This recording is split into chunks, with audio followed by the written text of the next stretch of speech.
প্রতিষ্ঠান হাট বাজারের বড় বড় মার্কেট সাজাবে, যখন দেখবা এই অবস্থা ফান্তাজির ইচ্ছা অপেক্ষা করো কিয়ামতের।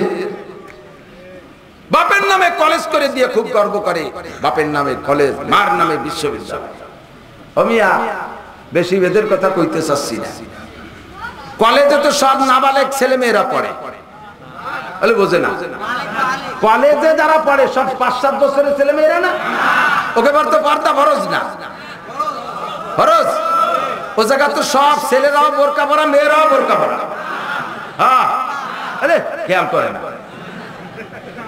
তাহলে বেপর্দার গুনাহ ও জায়গা হয়, হয় করে দিছে বাপের নামে বিল্ডিং। ওই বিল্ডিং এ যত বেপর্দার গুনাহ হবে, আল্লাহ বাঁচালি তুইও বাবা তোমার বাপের আমলনামা ফিলাক্সি লোড হবে। বুঝতে পারলাম না। আর এই জায়গাতে যে একখান জালনা করে দিয়েছেন না, এই যে মিট যা কিছু দিয়েছেন, আল্লাহে আল্লাহর কসম কিয়ামত পর্যন্ত এ যতদিন থাকবে পড়াপড়ি পড়ে হবে।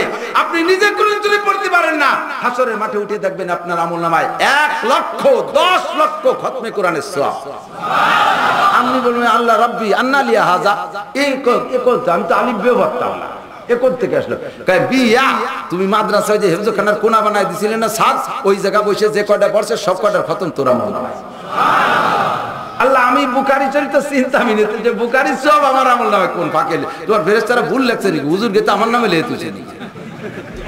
আল্লাহ কয় বলো, তোর মনে নাই কাকাল বুখারী শরীফ কিনে দিয়ে আসছিলি না ওই দারুল হাবিব মাদ্রাসায়? বলে তা তো দিছিলাম। কয় যে ওই কিয়ামত পর্যন্ত ওই কিতাব পড়ে যত মানুষ আলেম হইছে অত খতম তোর আমলনামায় লেখা আছে। কিয়ামতে বুঝতেই চায় না, কারণ এতে তো সুনাম হয় না, এতে নাম হয় না, আর ও জায়গায় নাম হয়। তাহলে যা করছো সব নামের জন্য, কিচ্ছু হয় নাই, বরঞ্চ ও জায়গা যেটা করছো তাজা পাইতেছো, আগে কইছে আর বেশি বেশি কও না।